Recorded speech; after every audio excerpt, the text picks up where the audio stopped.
There's a demand by this administration and a significant number of Democrats in Congress that we import people out of Gaza, Palestinians, into the United States, even though our ability to assimilate has been destroyed by the Democrat Party, their teachers' unions, their media. Assimilate into what? A white, racist, colonialist, imperialist country? That's what people are being taught. So they will never be assimilated into our country. They will never have allegiance to our country. They will never love our country because the people bringing them here don't. There's been a second Muslim crusade in the world through immigration.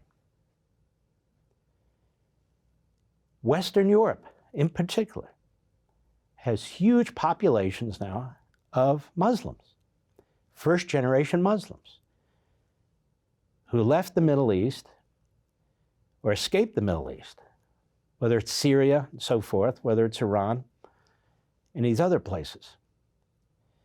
But mostly Syria, countries like that, and they've gone into these Western European countries because they've been run by liberals, leftists, equivalent to our Democrat Party, or in Britain, the Labour Party, and even the Liberal Party, in France, the same thing.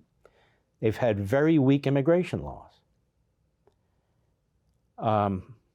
Sweden and Switzerland are overrun. They just had an election in Britain, and of course the Labour Party won, and a number of candidates with supportive ties to Hamas won positions in the parliament.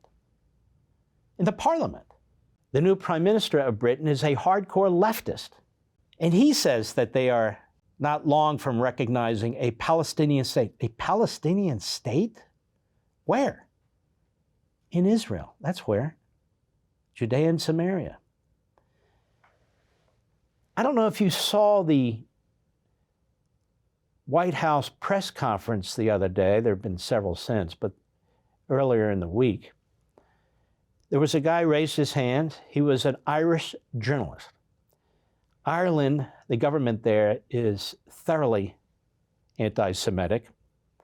The government in Spain is thoroughly anti-Semitic. The government in South Africa is racist and thoroughly anti-Semitic. They've gone to the ICC, of course. They've gone to these other courts. They're all recognizing an independent Palestinian state. But that reporter, so-called, just asked a number of horrendous blood libel questions about Israel and the Jews and how they're slaughtering the Gazans and so forth and so on. And there's Kirby, a propagandist for the regime.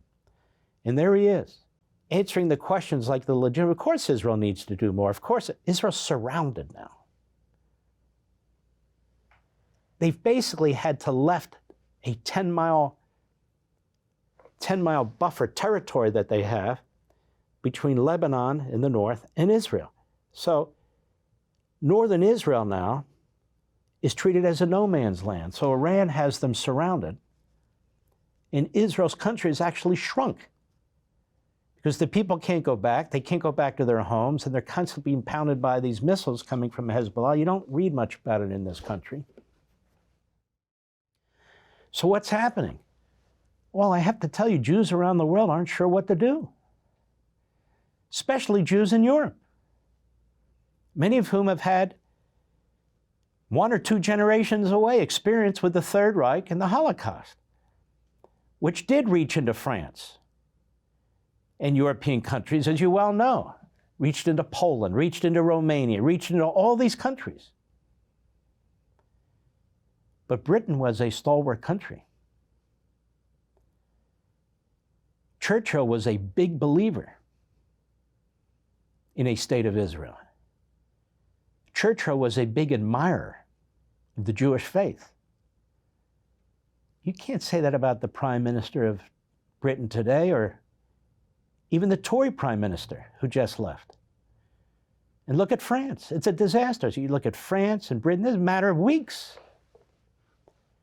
For more, sign up for Levin TV.